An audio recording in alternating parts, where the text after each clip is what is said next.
মেধা বিজ্ঞান উদ্ভাবনের দেশ সবার আগে বাংলাদেশ। এই প্রতিপাদ্যকে সামনে রেখে নাটোরের সিংড়ায় উপজেলা পর্যায়ে শিক্ষার্থী ও শিক্ষকদের অংশগ্রহণে স্টার্টআপ বিজ্ঞান প্রকল্প ও উদ্ভাবনী ধারণা প্রদর্শনী বিষয়ক প্রোগ্রাম অনুষ্ঠিত হয়েছে। শুক্রবার সকালে উপজেলা পরিষদের হলরুমে এই প্রোগ্রাম অনুষ্ঠিত হয়। অনুষ্ঠানে সভাপতিত্ব করেন উপজেলা নির্বাহী কর্মকর্তা ইউএনও আবদুল্লাহ আল রিফাত। প্রদর্শনীতে উপজেলার বিভিন্ন শিক্ষা প্রতিষ্ঠানের শিক্ষার্থীরা তাদের উদ্ভাবনী প্রকল্প, বিজ্ঞানভিত্তিক গবেষণা এবং স্টার্টআপ ধারণা উপস্থাপন করেন।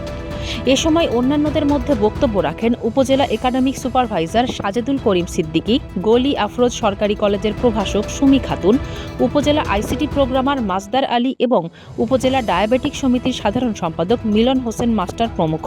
প্রদর্শনীতে উপজেলার বিভিন্ন শিক্ষা প্রতিষ্ঠানের শিক্ষক, শিক্ষার্থী, অভিভাবক এবং গণ্যমান্য ব্যক্তিরা উপস্থিত ছিলেন। প্রদর্শনী শেষে বিচারকদের মূল্যায়নের ভিত্তিতে Singra Damdama pilot school and college প্রথম স্থান অর্জন করে, Singra BIAM laboratory school and college দ্বিতীয় এবং সিংড়া দমদমা সরকারি বালিকা উচ্চ বিদ্যালয় তৃতীয় স্থান লাভ করে। বিজয়ীরা জেলা পর্যায়ে অংশগ্রহণ করবে।